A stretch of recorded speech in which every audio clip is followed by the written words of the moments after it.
भोपाल से प्रस्तुत हैं प्रादेशिक समाचार। नमस्कार, समाचारों के साथ मैं जितेंद्र रघुवंशी। पहले मुख्य समाचार। हायर सेकेंडरी स्कूल सर्टिफिकेट 2020 के परीक्षा परिणाम घोषित, छात्राओं ने मारी बाजी। तकनीकी पाठ्यक्रमों के अंतिम वर्ष की परीक्षाएं 24 अगस्त से होंगी ऑनलाइन। सेमेस्टर 2 से 7 तक के विद्यार्थियों को प्रोन्नत किया जाएगा। छतरपुर में स्कॉर्पियो ने 2 बाइक सवारों को टक्कर मारी और पलटी। 3 बच्चे 2 महिलाओं समेत 8 की मौत, सड़क पर बिखरी लाशें। एमपी में फिलहाल ट्यूशन फीस ही वसूल सकेंगे स्कूल। सीबीएसई ने हाईकोर्ट में जवाब दाखिल करने को मांगा समय। और लॉकडाउन में निकली जेल विभाग में भर्ती, आज से ऑनलाइन आवेदन शुरू। अब समाचार विस्तार से। माध्यमिक शिक्षा मंडल द्वारा संचालित हायर सेकेंडरी स्कूल सर्टिफिकेट परीक्षा के परिणाम घोषित कर दिए गए हैं। हायर सेकेंडरी परीक्षा में इस वर्ष 68.81% नियमित तथा 28.70% स्वाध्यायी विद्यार्थी उत्तीर्ण रहे। नियमित छात्राएं 73.40% एवं नियमित छात्र 64.66% सफल हुए हैं।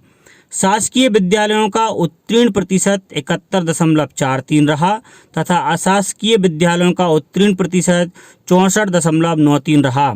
उल्लेखनीय है कि परीक्षा मार्च 2020 एवं कोविड-19 संक्रमण के कारण शेष परीक्षाएं जून माह में संपन्न कराई गई थीं। प्रवीण सूची में प्रथम स्थान रीवा की खुशी आत्मज रमेश प्रताप सिंह, शासकीय कन्या उमाबी त्योथर। द्वितीय स्थान नरसिंहपुर की मधुलता आत्मज बसंत सिलावट ने, शासकीय बहु उत्कृष्ट उमाबी विद्यालय। एवं तृतीय स्थान नीमच की निकिता आत्मज जयप्रकाश पाटीदार, शासकीय उत्कृष्ट उमाबी क्रमांक 1 नीमच कैंट ने प्राप्त किया है। प्रवीण सूची में कला संकाय के 19, गणित विज्ञान संकाय के 37, जीव विज्ञान संकाय के 19, वाणिज्य संकाय के 34, कृषि संकाय के 7, ललित कला और गृह विज्ञान के 5 विद्यार्थियों ने प्रवीण सूची में स्थान प्राप्त किया। परीक्षाओं को दी जा रही अंक सूचियों में यदि किसी प्रकार की लिपिकीय त्रुटि है तो परीक्षा परिणाम घोषित होने के दिनांक से 3 माह की अवधि तक उसे ठीक कराने के लिए निःशुल्क व्यवस्था है। 3 माह तक किसी प्रकार का सुधार न कराने वाले छात्र छात्राओं को बाद में ऐसे सुधार कराने के लिए सशुल्क आवेदन करना होगा।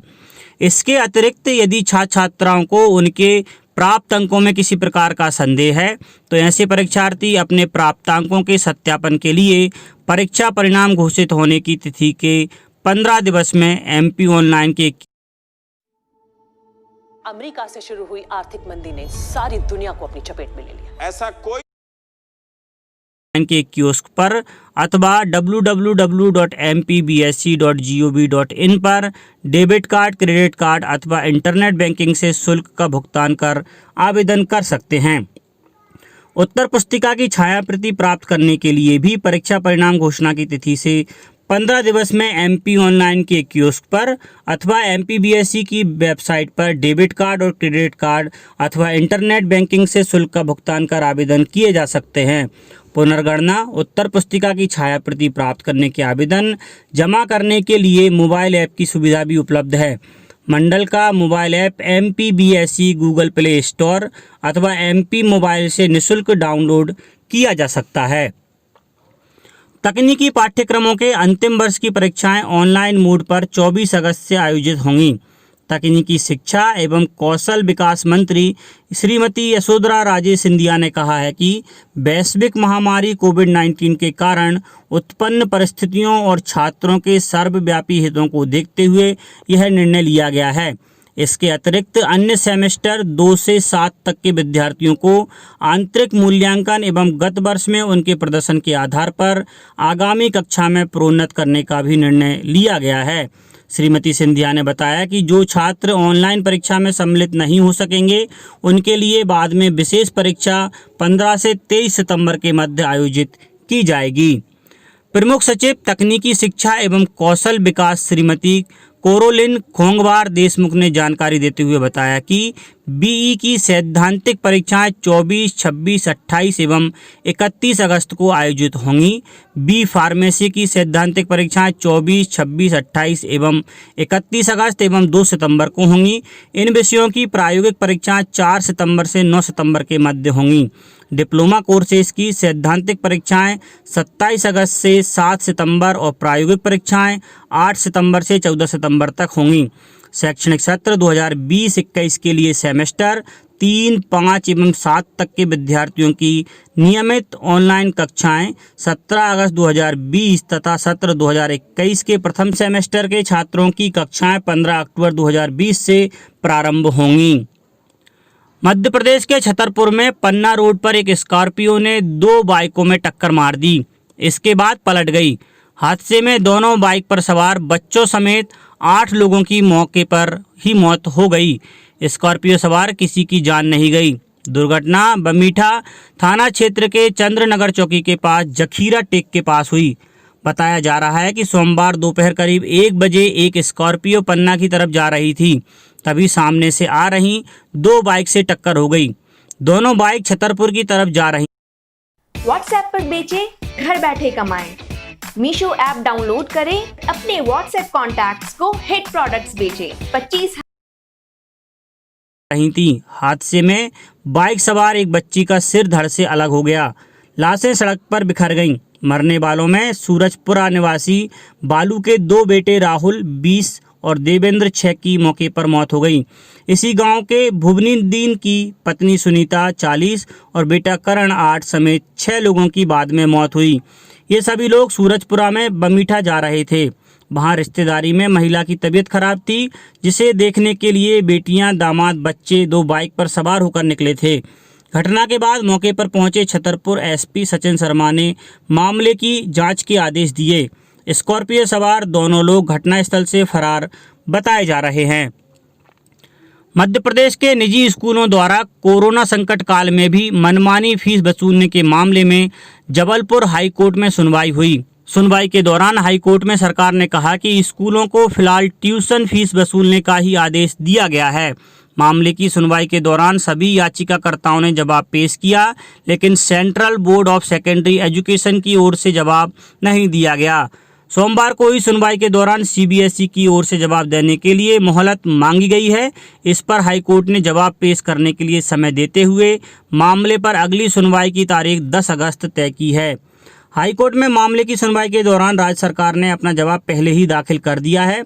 सरकार की ओर से दिए गए जवाब में कहा गया है कि लॉकडाउन के बाद सरकार ने 2 बार आदेश जारी किए हैं। इन आदेशों के तहत निजी स्कूलों को साफ आदेश दिया गया है कि वे केवल ट्यूशन फीस ही वसूल करें। गौरतलब है कि याचिका में कहा गया है कि लॉकडाउन के बाद तमाम निजी स्कूलों द्वारा अभिभावकों पर मनमानी फीस वसूल का दबाव बनाया जा रहा है, जबकि इस समय ना तो स्कूल चल रहे हैं और ना ही परीक्षा हो रही है। साथ ही स्कूल में किसी भी तरह की एक्टिविटी भी नहीं हो रही है। इसके बावजूद निजी स्कूलों द्वारा अभिभावकों पर फीस जमा करने का दबाव बनाया जा रहा है। याचिका में कहा गया कि राज्य सरकार द्वारा केवल ट्यूशन फीस वसूलने के आदेश के बाद निजी स्कूलों ने ट्यूशन फीस भी बढ़ा दी है। इसके साथ साथ याचिका में यह भी कहा गया है कि ऑनलाइन और डिजिटल पढ़ाई पर भी तत्काल रोक लगानी चाहिए, क्योंकि WHO और तमाम डॉक्टर ये कह चुके हैं कि मोबाइल से पढ़ाई बच्चों के स्वास्थ्य के लिए बेहद घातक है। इसकी शिकायतें भी लगातार बढ़ती जा रही हैं। कई साल बाद मध्य प्रदेश में जेल विभाग में जेल प्रहरियों की भर्ती निकली है। हालांकि विभाग ने भर्ती के लिए दिए गए विज्ञापनों में पदों की संख्या नहीं बताई है। इच्छुक युवा ऑनलाइन आवेदन कर भर्ती परीक्षा में शामिल हो सकते हैं। आज से आवेदन शुरू हो गए हैं जो 10 अगस्त तक चलेंगे, लेकिन समस्या ये है कि लॉकडाउन में युवा अप्लाई कैसे करें। विभाग ने जेल प्रहरी के पद पर भर्ती का विज्ञापन निकाला है। यह भर्ती व्यापम के जरिए होगी। इसके लिए सबसे पहले व्यापम परीक्षा का आयोजन करेगा।